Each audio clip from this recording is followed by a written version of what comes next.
Today is Friday, December 13th. This is Noreen Johnson, and here are the good news headlines of the day. Department of Justice Inspector General Michael Horowitz on Thursday revealed that more than 24 confidential human sources were outside the Capitol building during the January 6th protests. The FBI only assigned 3 to be present during the protests, and the report emphasized that none of the sources were authorized or directed by the Bureau to break the law or encourage others to commit illegal acts. One FBI field office tasked a CHS to travel to D.C. to report on the activities of a predicated domestic terrorism subject who was separately planning to travel to D.C. for the January 6th electoral certification, a second to report on 2 domestic terrorism subjects, and a third CHS who had informed their handling agent that they intended to travel to D.C. on their own initiative for the events of January 6th. House Judiciary Committee Chairman Jim Jordan said this in a statement to Fox News Digital. This report confirms what we suspected. The FBI had encouraged and tasked confidential human sources to be at the Capitol that day. There were 26 total present. 4 entered the Capitol and weren't charged, which is not the same treatment that other Americans received. President-elect Donald Trump was named Time's 2024 Person of the Year Thursday as the magazine highlighted his unparalleled political rebirth. The magazine reported Trump's first term ended in disgrace and said he was shunned by most party officials when he announced his candidacy in late 2022 amid multiple criminal investigations.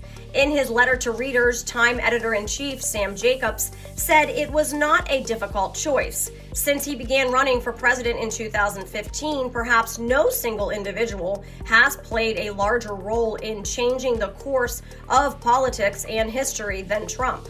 The magazine noted the stunning way Trump won the election by increasing his popularity with nearly every voter demographic.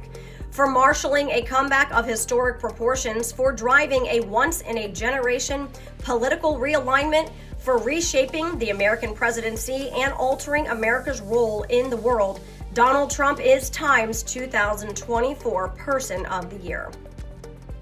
And then this, several drones were reportedly spotted in the skies above a Connecticut suburb Thursday night, adding to recent sightings that have perplexed residents and raised questions about possible national security and public safety concerns. A social media user on X posted videos of possible drones in Fairfield, 55 miles northeast of New York City. Drones hovering over New Jersey and near Staten Island, New York, in recent weeks have raised concerns due to a lack of clarity over their origin. Other footage posted online showed multiple possible drones hovering near LaGuardia Airport in New York City, according to social media posts. On Thursday, White House National Security Communications Advisor John Kirby said that many of the purported drone sightings spotted over New Jersey for the past several weeks are actually lawfully operated and manned aircraft. He said this during a White House press briefing. We have no evidence at this time that the reported drone sightings pose a national security or a public safety threat or have a foreign nexus. The FBI and Department of Homeland Security both said they would continue to investigate this situation and confirm whether the reported drone flights are actually drones or are instead manned aircraft or otherwise inaccurate sightings.